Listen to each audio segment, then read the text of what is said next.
Door to door કચરાની ગાડીમાંથી એકાએક કચરો ભરેલું પોટલું એક્ટિવા ચાલક મહિલા ઉપર પડતા મહિલાને હાથે પગે અને માથાના ભાગે ઈજા પહોંચી હતી, જેઓને સારવાર અર્થે હોસ્પિટલમાં ખસેડવામાં આવી છે।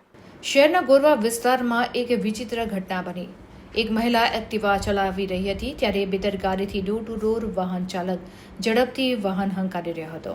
ડોર ટુ ડોર કચરો ઉપાડતી ગાડીમાં ભરેલો ઓવરલોડ કચરાના પોટલામાંથી એક કચરાનું પોટલું એક્ટિવા ચાલક મહિલા ઉપર પડ્યું હતું અને મહિલાએ એક્ટિવા ઉપરથી કાબુ ગુમાવતા તેઓ જમીન પર પટકાયા હતા અને ઢસડાઈ હતા। પીડિતાને હાથ, પગ અને માથામાં ગંભીર ઈજા પહોંચી હતી, જેમને સારવાર માટે હોસ્પિટલમાં ખસેડવામાં આવી હતી।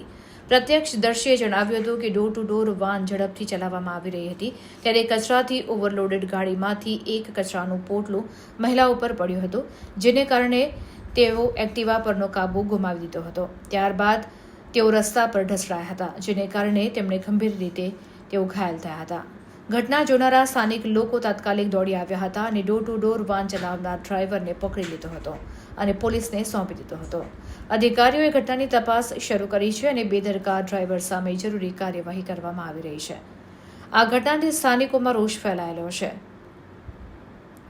બીજાઓના જીવ જોખમમાં મૂકતા આવા બેદરકાર વાહન ચાલકો સામે કડક કાર્યવાહીની માંગ કરવામાં આવી હતી। ત્યારે પોલીસે ખાતરી આપી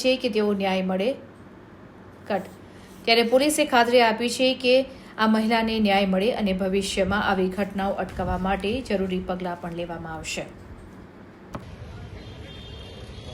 હું છે ને જુપિટર લઈને નીકળતી હતી, ત્યાં શ્રીરામ પાર્ક પાસેથી હું ત્યાં પસાર થઈ એટલે સામેથી આ ડોર ટુ ડોર વાહન વાળાનો ટેમ્પો આવ્યો અને એની ઉપર એને છે ને કોથળા મોટા મોટા ભર્યા હતા અને બધા ભરીને છૂટા જ હતા। એટલે એટલો ફાસ્ટ હતો ને કે એ કોથળો ઉચકીને ત્યાંથી ઉડીને સીધો મારા માથા ઉપર આવ્યો એટલે મારો કંટ્રોલ ગયો એટલે હું પડી ગઈ। એટલે પછી ઘસડાઈ એટલે ત્યાં પબ્લિક ભેગી થઈ ગઈ। પછી એને બધા લોકોએ આમ ઉચકીને સાઈડમાં બેસાડી અને પછી મેં મારા જ મોબાઈલ માંથી પોલીસને ફોન કર્યો। બાકી જો પબ્લિક ના હોત તો આ ડ્રાઈવર ભાગી ગયો હોત। પોલીસ આવી અને પછી એ ડ્રાઈવરને લઈને ગઈ અને મને પછી હોસ્પિટલમાં હોસ્પિટલાઇઝ કરી ભાઈલાલમાં। મને બે હાથે, પગના ઢીચણે, પગની ઘૂંટીએ, માથામાં, ગળામાં ઘણું બધું વાગ્યું છે મને। પોલીસની કાર્યવાહી શું રહી? પોલીસનું જે એક્શન હતી એની સામે શું કહેવામાં આવશે? પોલીસે શું કીધું તમને? હું જ્યારે હોસ્પિટલમાં હતી ને તો પહેલા શબ્દ મેં એવા સાંભળ્યા કે બેન આવા એક્સિડન્ટ તો થયા કરે। કોને કીધું? એ પોલીસ વાળા ભાઈએ। જાણી જોઈને નથી ભટકાડતા, એમ ઇન્ટેન્શનલી નથી એક્સિડન્ટ કરતા, આવા એક્સિડન્ટ થયા કરે તો માણસ મરી જાય તો કોઈ જીવનો એકદમ સસ્તો થઈ ગયો છે। પોલીસે તો પ્રજા માટે હોય ને, પોલીસ બરાબર। તો કોન્ટ્રાક્ટરની ફેવર કરતી હતી પોલીસ? આ મને આ શબ્દ ત્યાં જઈને જે સાંભળ્યા ને એના ઉપરથી તો મને એવું જ લાગ્યું। તો હવે શું એક્શન લેવા જોઈએ? કોર્પોરેશન તરફથી કોઈ કોલ કે કઈ? કોર્પોરેશન તરફથી કોઈ કોલ પણ નથી કે કોઈ મળવા પણ નથી આવ્યું। આ છાપામાં આવ્યું, બધાને ખબર છે કોર્પોરેશનની ગાડી હતી એ કોઈ બેનને ભટકાઈ, બરાબર છે, તો એ કોર્પોરેશન તરફથી કોઈ ફોન નથી આવ્યો। એટલે ઊંઘે છે કે શું કરે છે તંત્ર આખું? અથવા એને ખબર છે છતાં કઈ કરતું નથી? આ કોર્પોરેશન નો જ વાંક છે। શું એક્શન લેવા જોઈએ? એની સામે એક્શન લેવા જોઈએ।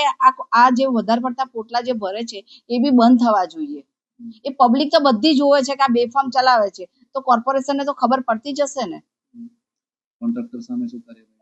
એમની સામે તો કોર્પોરેશને એક્શન લેવી જ જોઈએ। કોન્ટ્રાક્ટ રદ થવા કરતા બી એને રદ કરો અને એની સામે એક્શન લેવો, એની સામે ધરપકડ થવી જ જોઈએ ને, કેમ કે આ તો માણસનો જીવ સાવ સસ્તો થઈ ગયો એવું લાગે છે મને।